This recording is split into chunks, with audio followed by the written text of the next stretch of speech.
Good day, my dear students. This is the first coverage of our topics in the final term of this semester for the subject of Bio 1101 or General Biology. So before I start the discussion, I would like to share my screen. This would take a little bit while, so just lend me your ears and your attention. Then I'll just put it into slideshow. Okay, let me just check if we can really see my slides.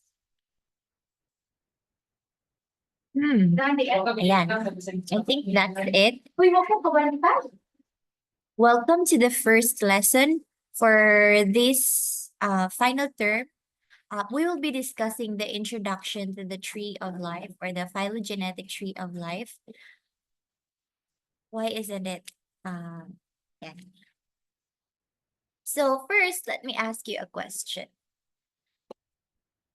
From this diagram, where we can see that a plant here at the bottommost part, I'll just open the annotations.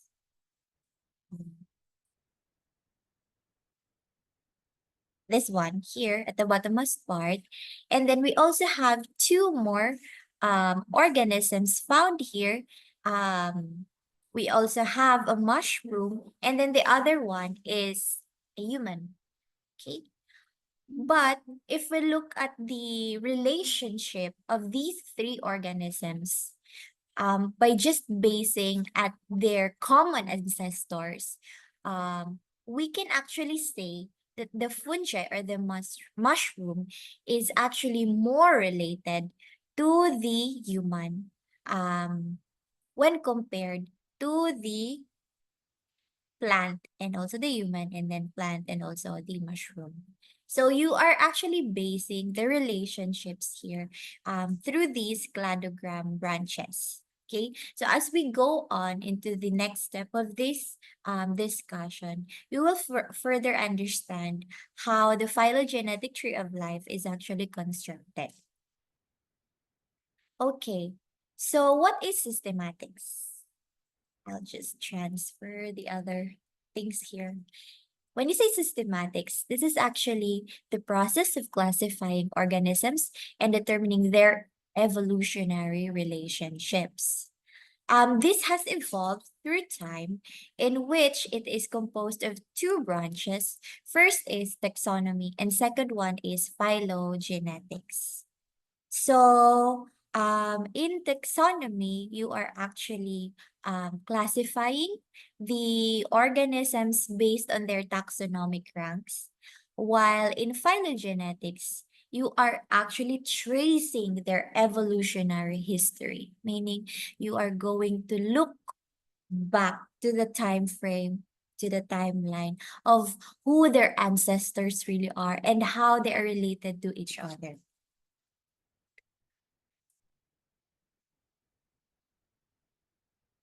So how do we actually conduct systematic analysis? First off,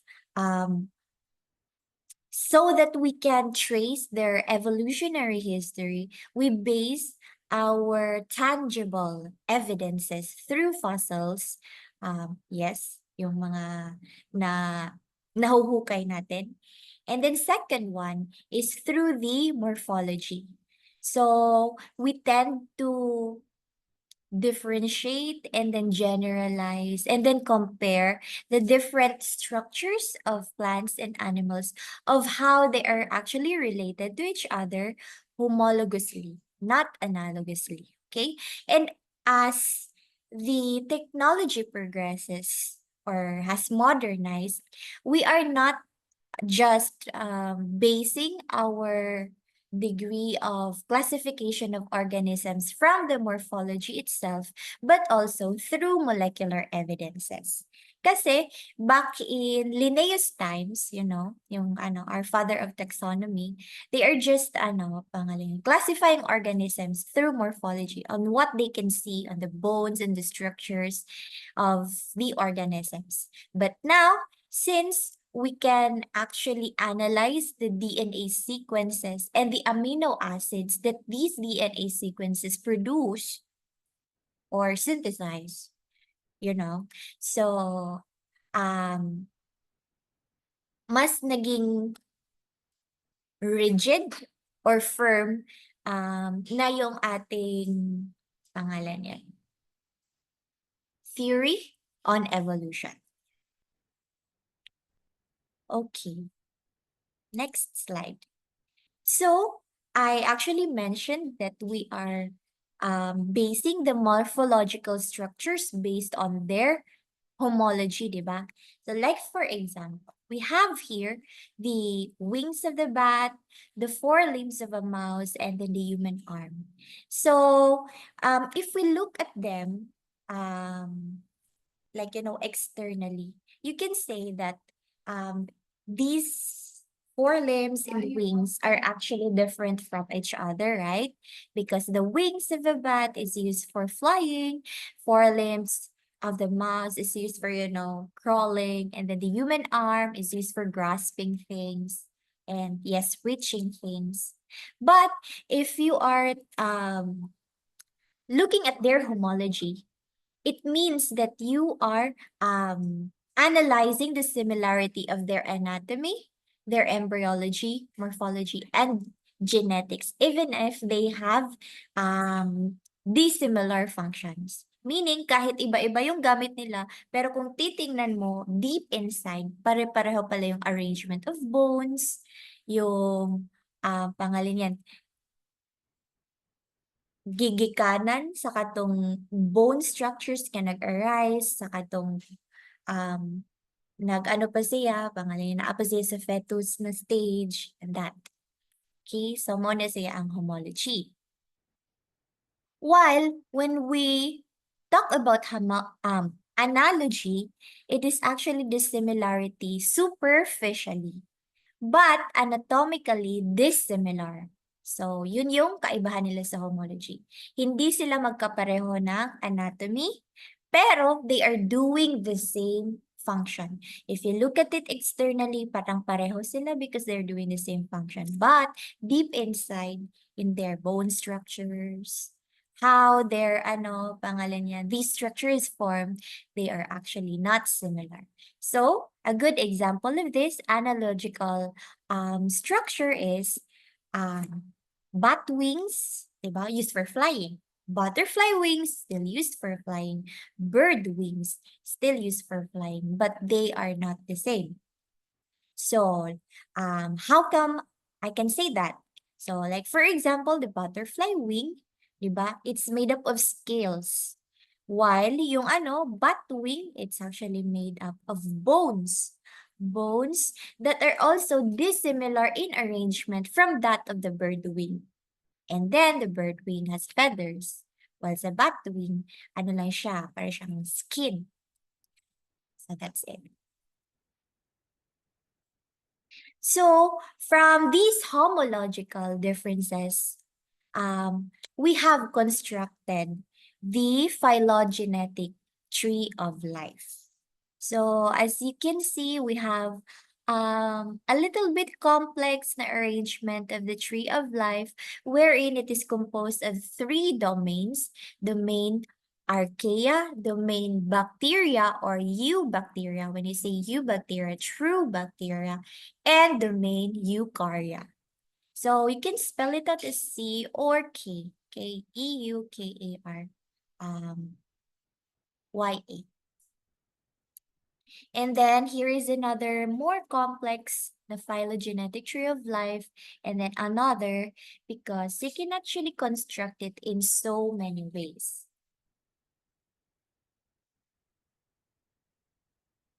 Ayan. You can do a circular or rooted tree of life. You can also do a rooted tree of life or an unrooted tree of life. An example that I will show you here is the rooted tree. Ayan. So we have here at the top portion different animals that have been classified and taxonomically labeled based on their different na mga homological structures. So like for example, here we can see at the bottom part, we have traits evolved. So ito yung mga traits na nandoon based on different groups or clades. So like for example, number 2, nucleus and organelles. So in this part here, wait lang, I'll just open the annotation. Yan. Spotlight. Bata. Yan. In this part here, wherein there has been pangalan niya, speciation, yung parang nag nag-diverge. Dalawang groups naghiwalay in which yung dito na part is it has no nucleus and no organelles. So basically, ito yung mga prokaryotes dito na part. Okay? So, ito sila lahat. Yan, dito. And then, in the left part, ito na yung mga organisms all with nucleus and organelles. So, meaning, all of these at the left side, ito siya. These are the organisms na pangalan yan. Merong nucleus and organelles. So each of the streak that you can see, ito yung mga naka-numbers 1, 2, 3, 4, 5, so on and so forth until 31. These are actually the traits that differentiates one clade or one group to another. Yan. So, eto siya, na rooted, di ba, na tree of life. We can parang slice them na konti-konti lang para mas konti lang yung tinitingnan mo ng mga group of organisms bago ka maka-form ng like a very complicated na phylogenetic tree. If you want to slice it out, you can just make a cladogram. So a cladogram is actually a diagram that depicts the patterns of shared characteristics among taxa. So when you say taxa, it is just a group of organisms depending on their rank. Okay? So as we go on with the activity, malalaman natin yung different na mga taxonomic ranks in biology. So, the clade is composed of, the cladogram is composed of clades and their shared derived characteristics or traits. Okay? Pareho lang yung derived characteristics and traits. The clade is a group of species that includes an ancestral species and all of their descendants coming from that ancestor. While the shared derived characteristics or the traits are used to construct the cladograms. So like for example here, dito tayo. Yan. So, this is one clade. Ito siya na part. Yan. Wherein the members of this clade are the turtle and the leopard. And the shared derived characteristic of the turtle and the leopard is the presence of amnion. Okay? Or amniotic fluid. Diba? Yung, diba, pangalan yan. Kung nanganganak, merong parang kina-cover siya sa amniotic fluid. So, meron din yung turtle na ganyan. Tayong mga tayong mga mammals, including the leopard, merong amniotic fluid din. Okay? So, even if, di ba, eggs yung turtle, pero meron din silang amniotic fluid. Tapos tayo, pinapanganak na like, pangalan yan, fully developed na, di ba? So, yes. Yan yung difference similarity nila. And then, meaning, they have this one common ancestor at this part. Ayan, dito na part. Pero, ano pangalan yan? hindi na specify kung ano talaga yun as common ancestor. As long as meron silang shared na characteristic or trait with each other. Next, another example. This one, ito siya, from here to here. This is another clade. You can actually make lots and lots of clades from this cladogram, okay? So from this is one clade wherein the members of this clade are the frog, turtle, and leopard, wherein they share the common characteristics of having 4 walking limbs or legs. Diba? And then, if we generalize this, ito siya, this whole cladogram, yan, they have this one common ancestor, diba?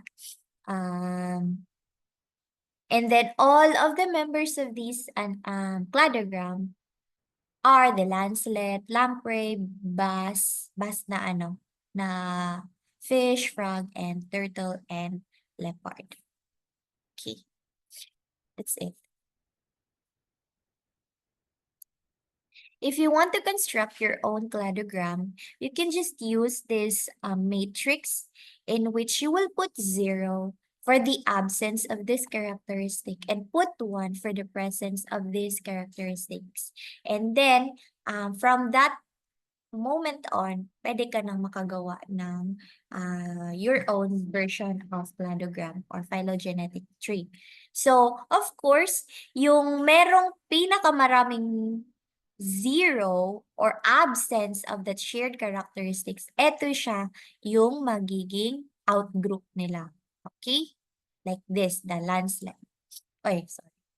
And then, next, yung merong pinakamaraming 1, yan, vertebral column. Pinakamaraming 1. Next is yung first na may, hindi pala pinakamarami, pinaka-konti ng 1 or presence, yan yung second na nasa taas. Okay? Na isa lang yung shared na characteristic nila from all. So, like for example here, the lamprey. So, ito yung next. And then, so ano yung difference ng lancet at lamprey? Kung titingnan mo, may vertebral column yung lamprey, which is indicated here in 1. Yung lancet, walang vertebral column. And then, the second na taxon is yung the next na may pangalan yan. More na na similarity. So kung isa lang yung similarity sa first part, then the second is dapat yung dalawa na yung similarity nila.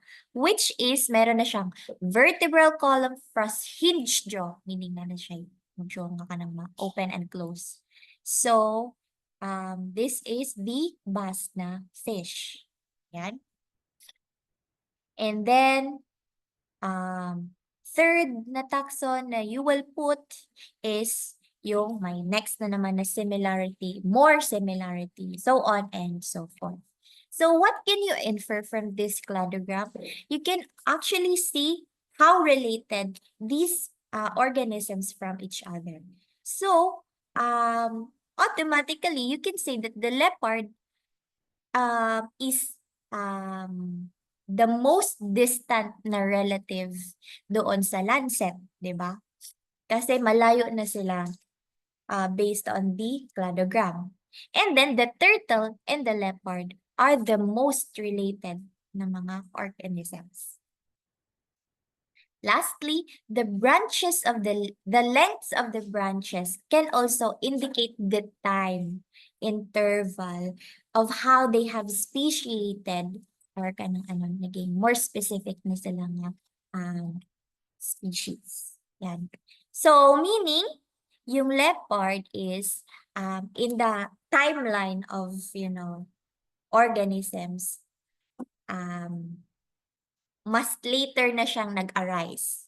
While yung lancet meaning, dahil napaka-long na ng branch niya, sukad pa sa una, in billions and millions of years ata, naana na siya, hangtod karon na agyapon na siya.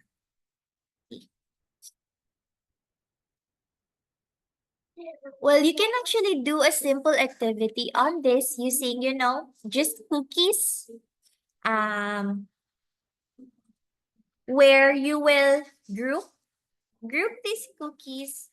On the left side, the extant species. When you say extant species, these are the existing species that we can see nowadays. And then from that, you will look kung sino yung common ancestor. How will you look for the common ancestor? It is the fossil fuels that you will come to, pangalan niya, on Earth. That. Yan. You will put the common ancestor here in drawing sa left side, and then the extant or existing species up to nowadays here at the right side. And then look at their morphological structures, diba? Yung homology nila. So, unearth natin na meron silang ancestor na like this. That's the first cookie na rectangular yung form niya. And then, we have come to look na yung mga living extant species natin are different in shapes. So, maybe, meron nagkaroon ng diversion on the shape, di ba? Shape of these cookies. Wherein, ang iyang yes or one, di ba, kanina sa example natin, or present na trait is still the rectangular shape na nakikita natin sa kanyang ancestor. And then, yung nag-diverse, yung nag-iba ay naging circular na siya na shape or no, di ba? Or zero, yung kanina sa matrix natin. And then, from that on, meron ka ng dalawang diversion na branch, circular and rectangular. And then, if you look back to the extant species, ay, meron palang dalawang circular. And then, meron ding tatlong, pangalan yan, rectangular. But, yung rectangular na isa, yung dito na part is, still existing even if ancestor species siya. Until now, nakikita pa rin siya. So, na siya? Automatic that is the common ancestor. So, now your problem is to,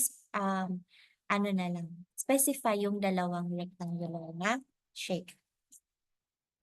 And then, if you come to take a look at the circular na mga cookies, yung first cookie kay meron siyang stripes.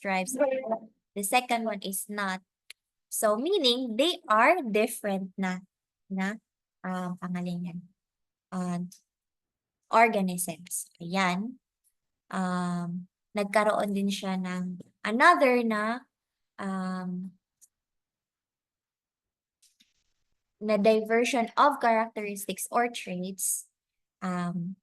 Yung isang circular na cookie, meron siyang stripes, yung isa naman ay wala. And then also, that's what happened in the rectangular na cookies, na merong patterns yung isa naman iba yung patterns niya.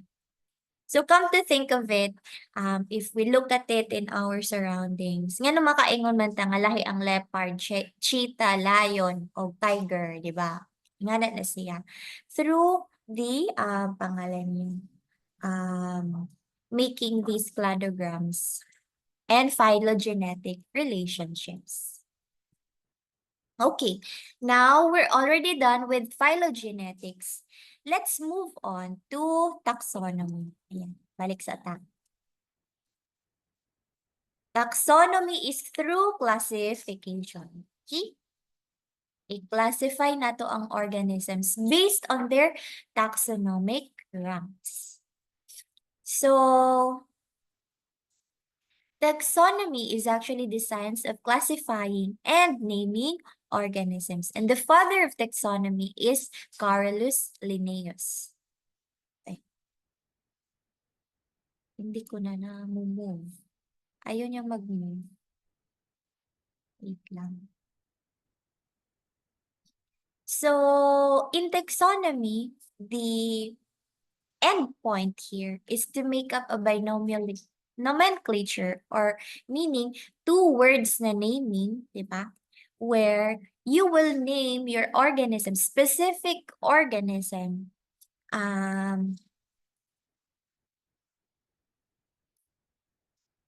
with their genus and their specific epithet. So, mura siya, first name, last name, parang ganun. Di ba? So like for example, this one, I think it's a leopard. So the um the name, the scientific name, the scientific name of the leopard is Panthera pardus. Yan. On its species level. But how did we come up with that very specific species level? Of course, there are still a lot of levels that we have to, pangalan, to reach and step para maka-classify ka um, sa kanyang species na level. Yan. So,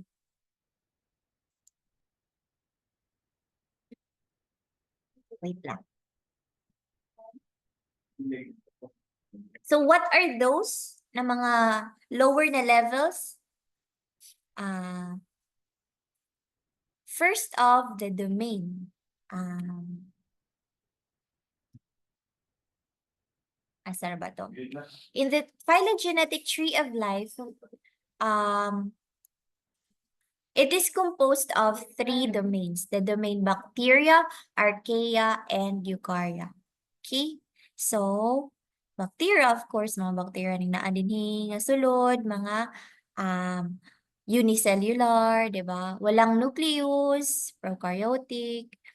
And archaea, still unicellular, prokaryotic, but meron pa rin silang differences from the bacteria themselves, and they are usually found in extreme environments, yung mga archaea. And lastly, the eukarya, or those that can be unicellular or multicellular, but they have true nucleus, that's why they called eukarya, and of course, they have organelles. Next is the kingdom. So the three domains are still divided into pangalan yan, kingdoms. Next, branch off na sila into kingdoms. In the history of taxonomic concepts, the number of kingdoms have actually differed from time to time. So from 1735, may dalawa lang na kingdoms. Tinawag lang na animals and vegetables. While as time goes by, naging 4 na kingdoms, naging 5 kingdoms, naging 6, ganon. But for the purpose of this discussion, we will just stick into the Whitaker 1969 5 classifications of kingdoms. Yes. In which the 3 domains are divided into 5 kingdoms. The first 2 domains, yung Archaea and Eukarya, are merged into one kingdom, which is Kingdom Monera, and then the domain Eukarya is divided into the 4 more specific na kingdoms: Kingdom Fungi, Protista, Plantae, and Animalia. So, yung fungi, yung mushrooms that we can see, protists, yung mga algae, macro and microalgae. Plantae are the plants, Animalia are the animals. Ayan. So, this is what the 5 kingdom scheme looks like. Yung Monera, again, composed of bacteria and archaea.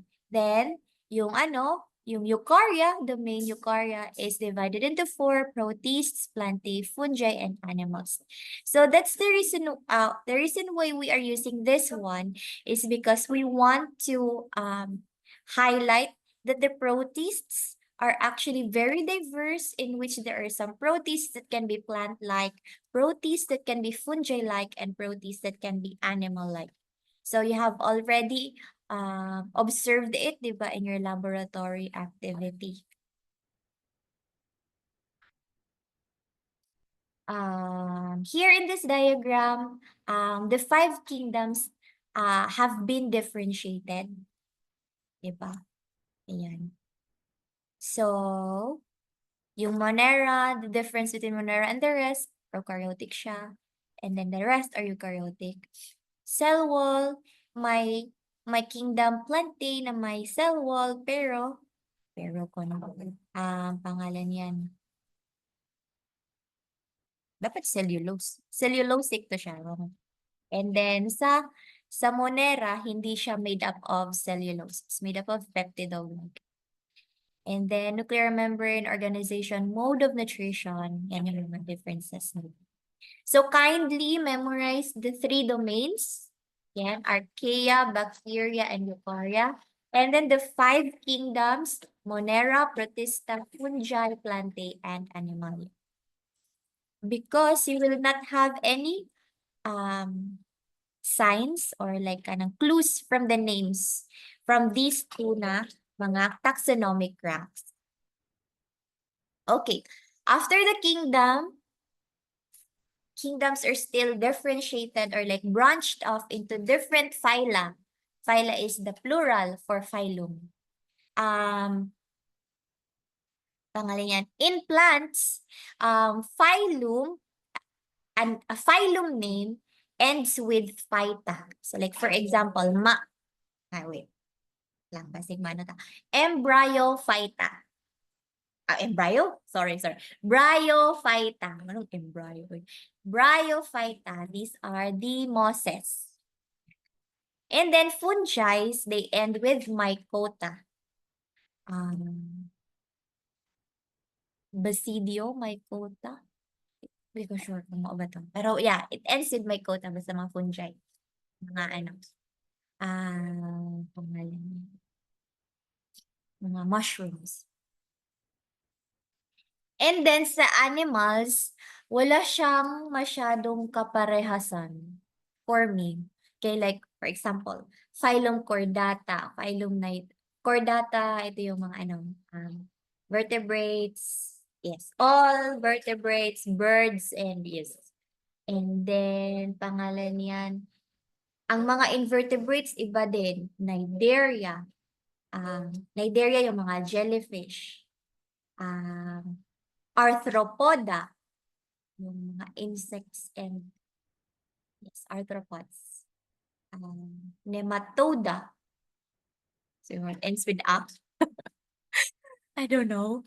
So yeah. Hindi din naman kasi meron ding platyhelminthes, yung mga flatworms. So wala talaga siyang kaparehasan na suffix in the animals. And then next, after the phyla or phylum, the taxonomic rank is the class. Still branched off, diba? See, you can now have a little bit of idea how complex and diverse, diba? The life here on Earth.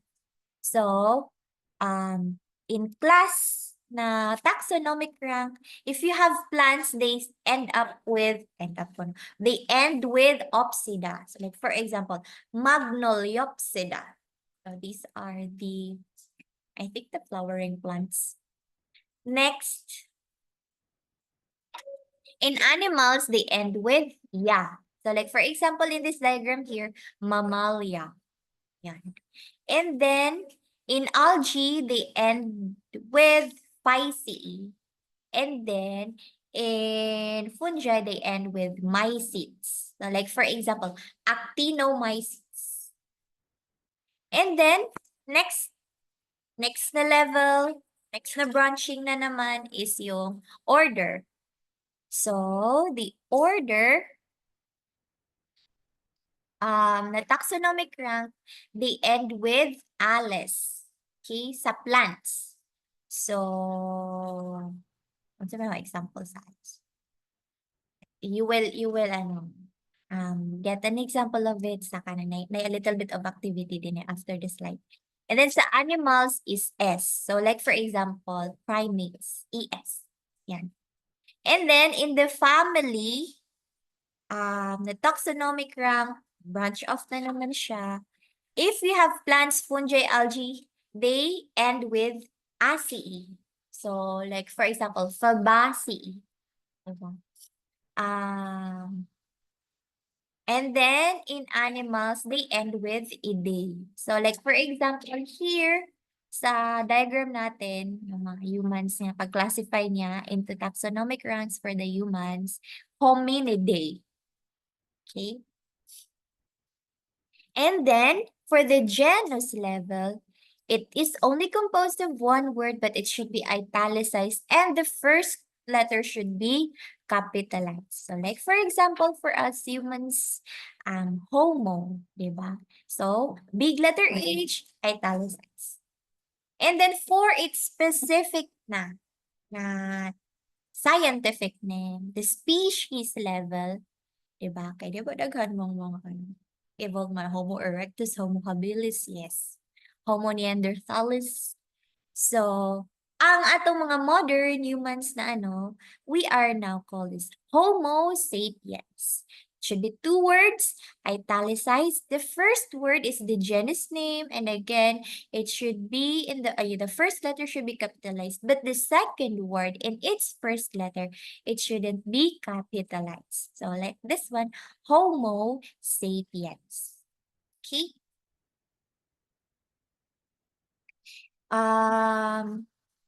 Wala pala yung You can actually make a mnemonics for this.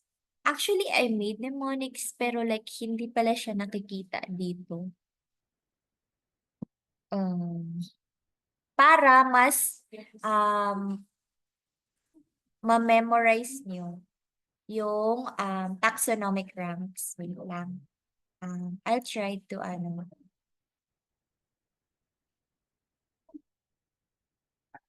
Ayan. I'll just edit this. Duplicate. Yeah.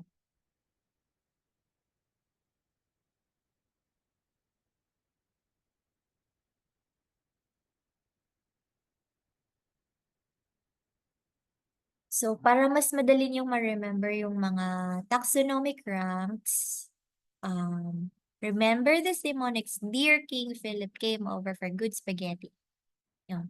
So, dear, domain, king, kingdom, Philip, phylum, came, class, over, pangalan yan, order, for, family, good, genus, and then spaghetti, species. Or any other mnemonics here.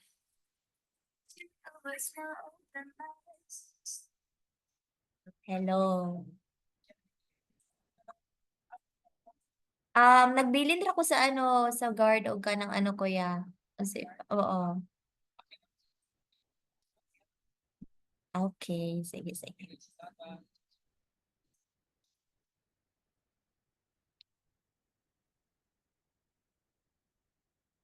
Hmm.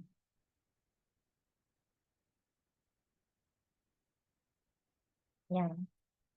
Next, we have a little bit of an activity here wherein I will use my annotation na button para mas ma-engrave sa inyo yung classification using taxonomy. How can I do this? Ayan, draw.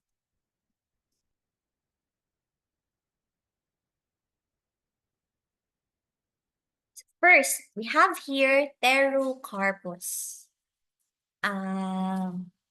Since this is just one word and it's italicized, of course, automatically this is the genus, di ba?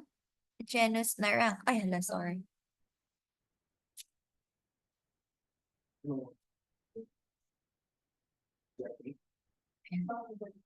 Genus. Next, Magnoliophyta. because it ends with phyta. Now we have an idea that this is in the phylum taxonomic rank, right? Next, Plantae. This is one of the five kingdoms that we have discussed, diba? So meaning, this is, ano yung mga kingdoms? Monera, Protista, Fungi, Plantae, Animalia. So this is here, Fabaceae. So it ends with CE. So meaning it's a family, diba? Family na taxonomic rank. Fabales. Ales is a suffix for order. So, yes, order. And then we have Pterocarpus indicus. This is actually two words pala na hindi na ano na isali doon sa. Dapat isang line lang yan. Pterocarpus indicus. Since it's two words, italicized. First word is in capital letter. Second word's first letter is not italicized. Then meaning this is the species scientific name. And then Magnoliopsida. It ends with opsida, which indicates that this is a class na taxonomic rank. And then lastly, Eukarya. Diba? There are only three domains of life: Archaea, Eukarya, and bacteria. So this Eukarya is in here. Domain Eukarya. Yan. Now you have already constructed your own biological taxonomic classification. And this one is for the Nara tree. Yan. And here's a picture, the right side. That's it. Let's move on to the next slide.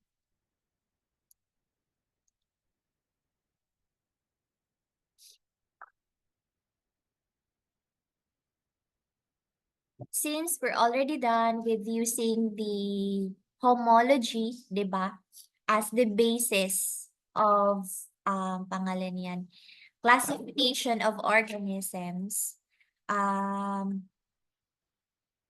let's use the taxonomic ranks as basis for making a cladogram or phylogenetic tree. It's still the same. Actually, basically the same. Ang kaibahan lang is ginagamit natin yung mga names ng taxons to make our own cladogram or phylogenetic tree. So again, we have the ancestral lineage here at the very left part, diba? Because this is the ancestor. And then the branch point, yung parang point or the vertex, di ba? Kung sa math it's called the vertex. It is where the lineage diverge. So meaning, may part dyan na, dito na sa baba is, meron siya nito na pangalan na characteristics, meaning it is present here, and then dito sa taas, absent siya ng characteristic here. So on and so forth until you can make your own version of cladogram using the taxonomic ranks. So we can say that if they are related, very, very, very related to each other, like this one, taxon B and taxon C, they are sister taxa. Diba? And then, if hindi na related talaga sa all of the other isang taxonomic level, then this is the basal taxon, like the ancestor. Here is an example of it. Yan. How the panther, the leopard, the badger, the otter, the coyote, and the wolf is pangalan yan, made with a cladogram or phylogenetic tree using their taxonomic classifications. All of these animals belong to order Carnivora, meaning they are carnivorous animals. They just eat meat, di ba? And then in the family level, there are three families, Felidae, Mustelidae, and Carnidae. And then they also have different na genus na level. And then lastly, species na levels. Yan. Meaning, the American badger and the European otter are sister taxa, diba?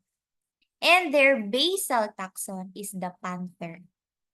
Meaning, yung ancestor pala ng mga wolves, otters, and badgers ay mga cats. Ganon. That's it. For your homework, you practice on constructing your own cladogram or phylogenetic tree by using the biological taxonomic ranks found here in the table below.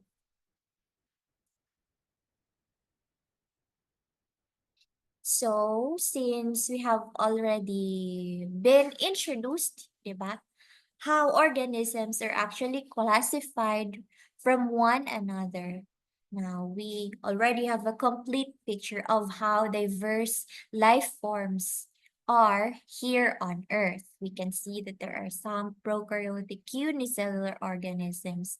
There are also eukaryotic multicellular organisms, those that we can see without the aid of the microscope. There are also organisms that can be found at the depths of the oceans, in very harsh environments, in saltwater environments, in freshwater environments, and in terrestrial environments, and even on air. So, yes, that's what makes up our biosphere. Now let's move on to the next part of our discussion, in which we will be discussing all of the representatives of prokaryotic organisms. Okay? Um, prokaryotic. All of the groups na may prokaryotic organisms. Okay? These are the bacteria, archaea, protists, and fungi. So yung mga protists, merong prokaryotic, meron din prokaryotic. Merong unicellular at saka merong multicellular. And then, yung fungi, merong unicellular at saka meron ding multicellular. Yan.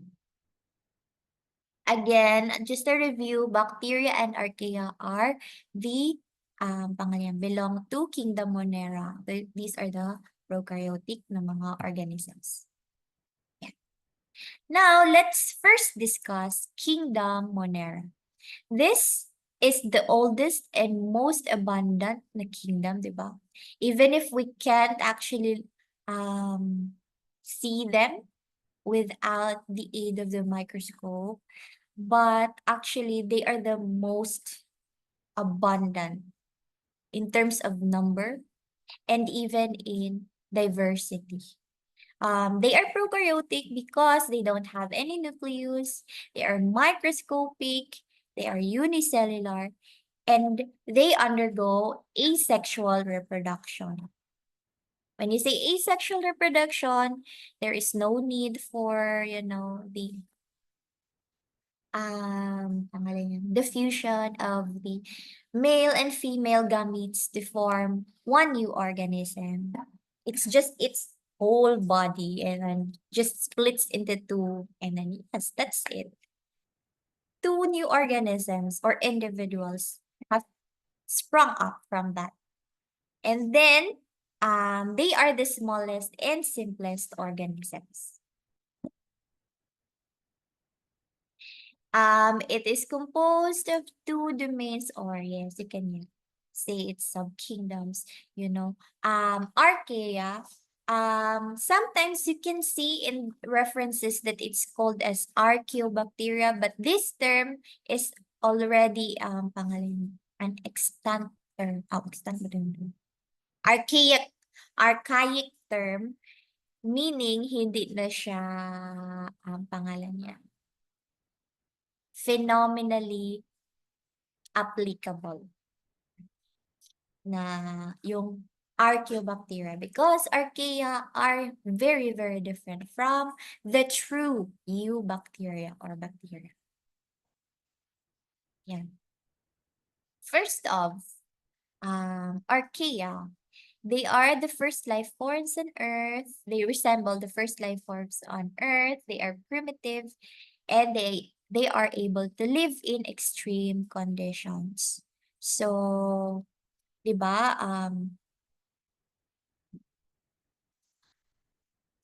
long time ago, before life has sprung up, very extreme yung environments here on Earth, like maraming volcanic eruptions, mga nga, and then, but still, life has sprung up from these extreme na conditions. And yung mga parang traces of this life, we can still find that in the group of Archaea. They can be thermophiles, meaning they can survive in extreme temperatures, high temperatures, like in volcanoes. Halophiles, very salty conditions. Acidophiles, very acidic. Alkaliphiles, very basic. And methanogens, those in, pangalan yan, in environments where there are actually no oxygen, but instead, they use methane. For their cellular processes. Next group is the bacteria or eubacteria. They are the largest group of prokaryotic organisms. They could be decomposers. When you say decomposers, sila yung nagde-degrade, di ba, ng organic matter. Heterotrophs, meaning they need to devour smaller and simpler namang organisms for food. And then some can also photosynthesize, meaning they don't need to devour other organisms. They just use the energy coming from sunlight to make their own food. Or chemosynthesize, they use energy coming from different chemicals. Yan. Ito yung mga pangalan, bacteria that don't depend on oxygen. There are three basic shapes of bacteria. They could be circular or capsule-like or spiral. This is just a little bit of an overview because in your third year, we will have environmental microbiology. So I will just, pangalan niya, show it to you right now, not onto the more specific na discussion. Ayan. Circular, capsule-like, and then spiral. Their modes of nutrition is also varied.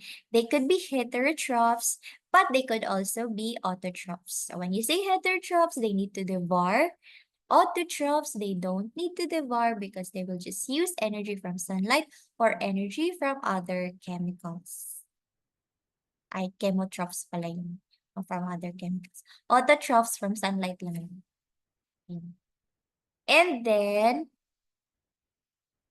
the autotrophic bacteria either use chemicals as source of energy. Wait. Or are photosynthetic. Okay. So autotrophs could be chemotrophs and phototrophs. And then there are also some bacteria that are parasitic in nature. So they, pangalan yan, they depend on the host, diba? And then some are also free living.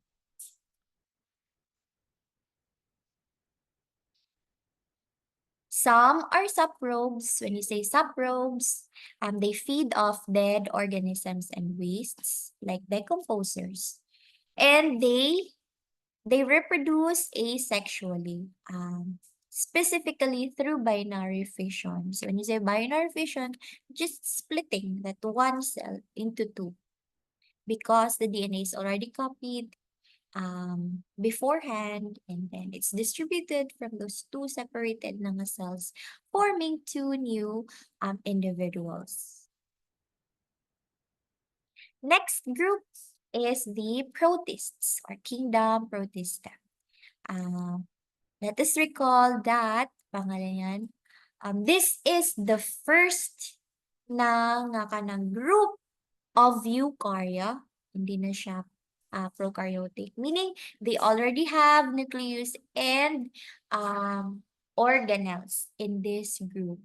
And this is very diverse because some protists can be unicellular, some can be multicellular, some could be exhibiting the behavior of an animal-like, plant-like, or fungi-like.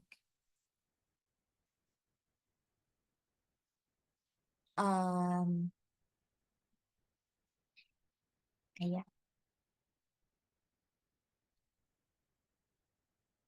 So, pinakita yung similarities ng protists from bacteria and also their differences from bacteria. Ayun. So, yun na yung sinabi ko, 3 categories: animal-like, plant-like, and fungi or fungus-like. The animal-like protists are called scientifically as protozoans, the first animals. Proto means first, prototype, diba? Zoan means animal. They already contain nucleus, but they don't have cell walls, and they are heterotrophs, meaning they just devour, diba? For their food. There are 4 groups of animal-like protists. They could be sarcodines, ciliates, flagellates, and sporozoans. These are differentiated based on their locomotory structures. So sarcodines have false feet or pseudopods. So mura ni siya og jelly nga mag-extend. Mga na, para makamove siya. Like this one, ito yung nakikita niyo sa sa GIF o GIF na.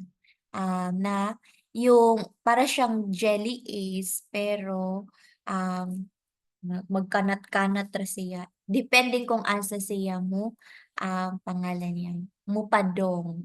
Pero take note ha, this is slow moving. Pinapaspas na ni siya nga GIF.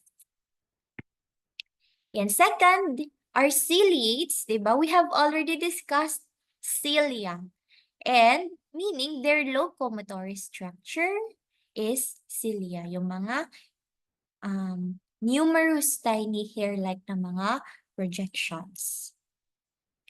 Like the paramecium, in which hopefully inyong gitanaw ni sa YouTube o gihimo sa inyong digital na laboratory documentation.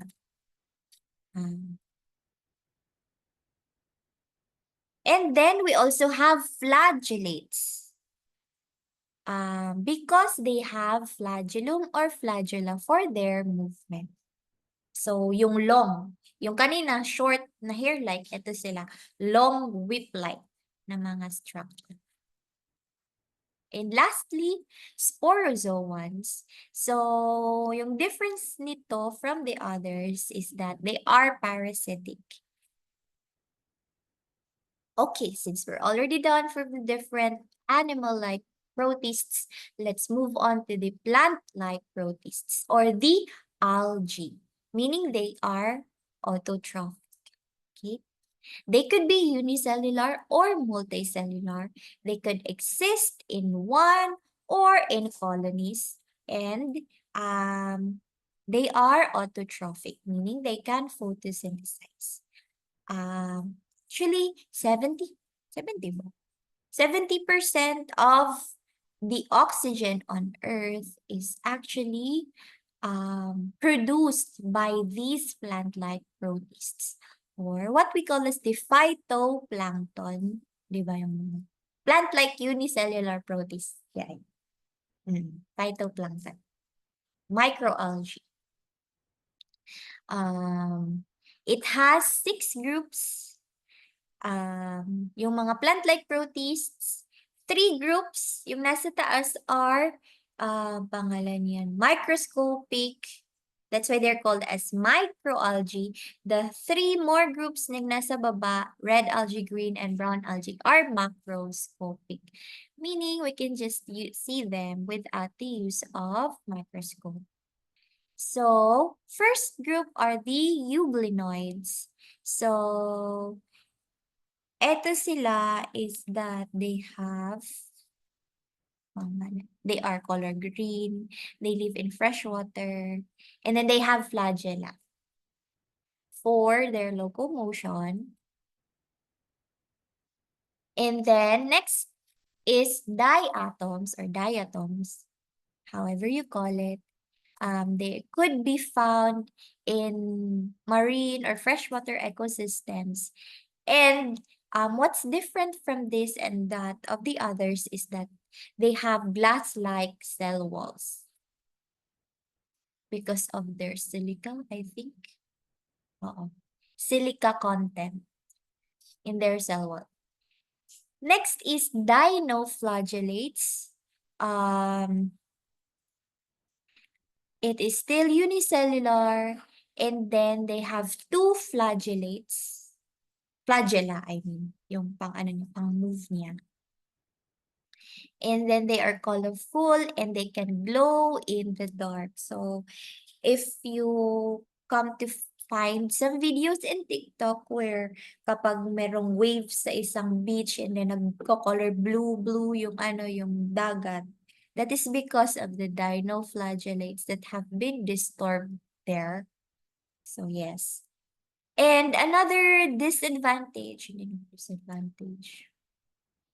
kapag nagbo-bloom sila, meaning so overpopulated na sila in that certain ecosystem, they can cause red tides in which they can harm the health of the shellfish, the other fishes. And if we can ingest those na mga shellfish na merong toxins from these red tides, mag-cause din siya ng health issues to us humans. So that's it. Those are the three microscopic plant-like protists or algae. Now let's move on to the macroscopic algae. First is of course the red algae. They call this red because of the red pigments. So they are again multicellular and they are found in deep ocean waters. They are used for making ice cream and hair conditioner. So, yung gelatin na ginagamit natin. Gelatinous na ano is coming from the red algae. And in some parts of Asia, like in Japan, they are used as food. We also have green algae. So, mao ni siya ang medyo familiar sa ato, di ba? We even eat lato. Pangalan yan. They could be unicellular or multicellular. And, pangalan yan. They are the closest relative to the green terrestrial plants that we have now. And lastly, brown algae, ang samo, di ba? Is a good example of it. And they are the ones that we commonly call as seaweeds. So, since we're already done to the animal-like and the plant-like protists, now let's move on to the fungus-like protists. So, what is their difference between those, pangalan niyan, those two other groups, of course, diba, when you say fungus-like, even if they are heterotrophs, meaning they need to devour or degrade, but they are kanang saprobes, meaning kapag meron lang dead na organic matter, yun yung inaano nila, dine-decompose for them to eat from it. And they also reproduce using spores. Here are some examples of fungus-like na mga protists. Slime molds. Yan. Now, we're already done with the protists. Ayan. So, we're down to the last part of the discussion, which is the fungi. Fungi. When we think of the word fungi, the first thing that comes into our mind are actually, the mushrooms, diba? The edible mushrooms, and even those brown mushrooms that we think na naihian ng aso, something like that. But this is actually a very diverse group also, but they have similarities as one. First off, they are not photosynthetic, meaning hindi sila nakaka-utilize ng energy from the sun. They are not plants. Yes, because of that, they are heterotrophic, but feeding onto the dead, di ba, organic matter. Plus, they have cell walls. So, para siyang nasa gitna ng plants and animals. Kaya di ba yung plants may cell wall, yung fungi meron din cell wall. Pero yung plants nakaka-photosynthesize, yung fungi hindi. Tapos yung animals hindi nakaka-photosynthesize, just like the fungi. Yan.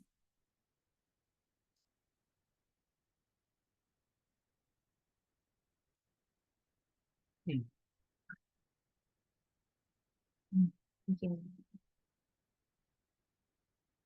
The difference only with their cell walls from that of the plants is that it's made up of chitin instead of cellulose. So how do fungi eat or get their nutrients from? Of course, from decaying matter in the soil. Yeah. Others also live as parasites and absorbing nutrients from their hosts. All fungi are multicellular with the exception of yeast. Diba? Yung yeast na ginagamit natin pagpatubo ng bread. Multicellular fungi are composed of thin filaments called hyphae.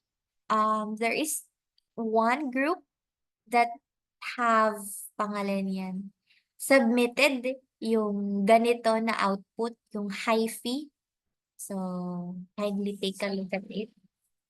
And then, the bodies of multicellular fungi are composed of many hyphae and tangled together into a thick mass called mycelium. So, kung nakikita na siya na parang para siya gapas-gapas. O na siya, the mycelium. Yun yung parang roots niya na portion. Ganon. But the, most conspicuous part that we usually see, like for example in mushrooms, they are actually called as the fruiting body. They are the reproductive structures growing from the mycelium in the soil that you recognize as mushroom. Fungi can reproduce both asexually and sexually.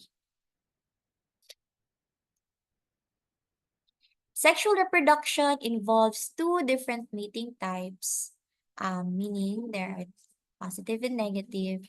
And when two hyphae of opposite mating types meet, their nuclei fuse together. So, yung parang roots lang yan, yung nag-fuse na. So, makahimo na sila of new fruiting body nga, different from those two nga types.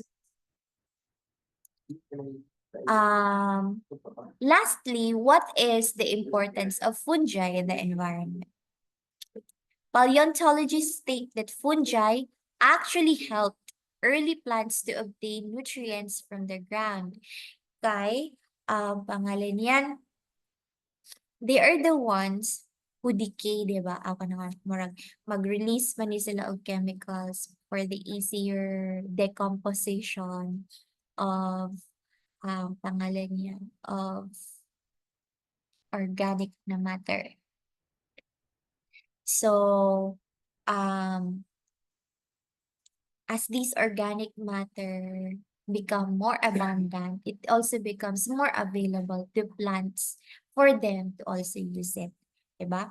And then their early appearance suggests that fungi may have been essential to plants' successful colonization of the land. Virtually, fungi have become an important part over time in all ecosystems. There are different types of fungi, but I will just, pangalan yan, introduce you to the more relatable ones. Like this, bread molds. They are called as zygomycetes. So, just, just a warning, if you can see molds in your bread, please don't eat it because what you are just seeing are the fruiting body. But, yung mga may hyphae niya, nag-spread na yan actually all throughout the bread. You can't see it. Yes. Then, we also have sac fungi. Ito sila yung may mga balloons yung buto kapag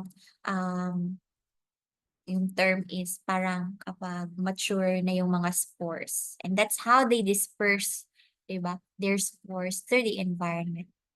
Then, the only unicellular fungi, the yeast, that we use para motubo ang atong bread.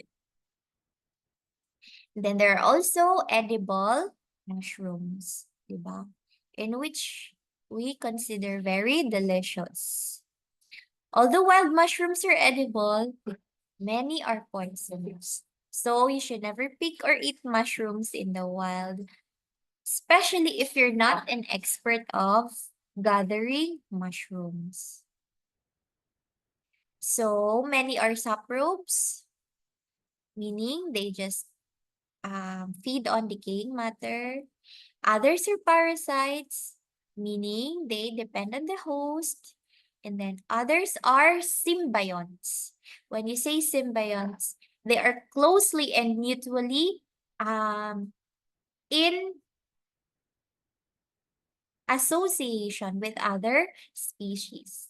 Like for example, yung mga fungi that are found in Fabaceae plants, sa mga nodules ng mga munggo, peanut,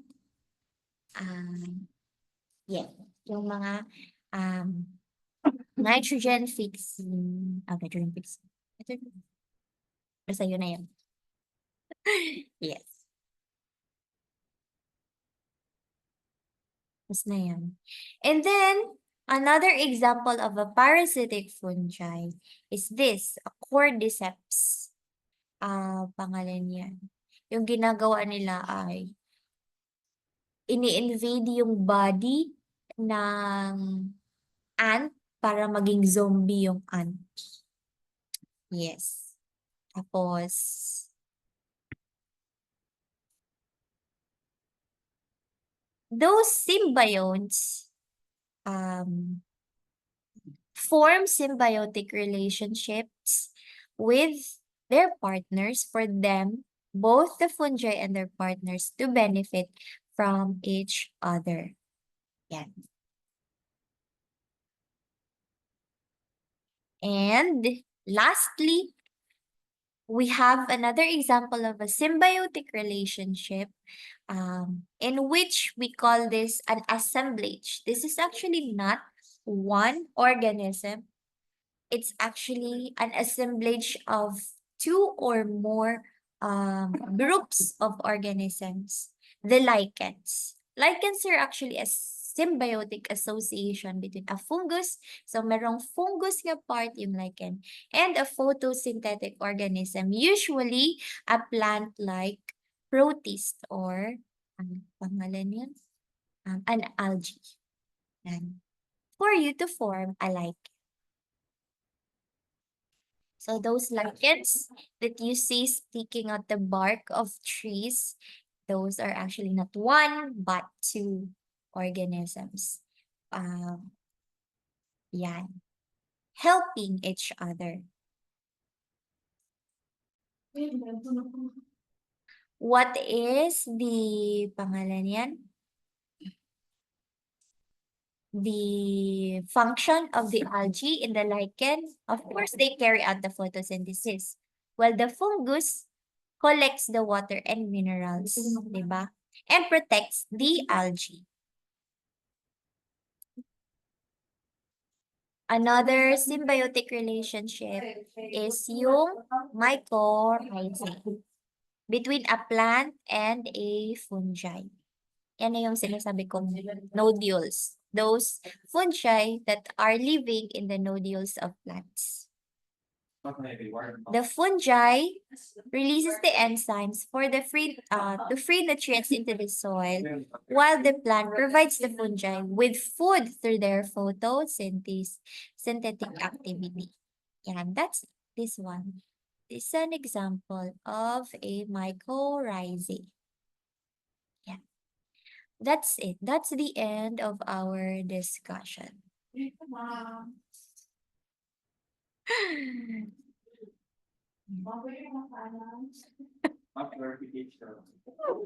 Kasi, oo.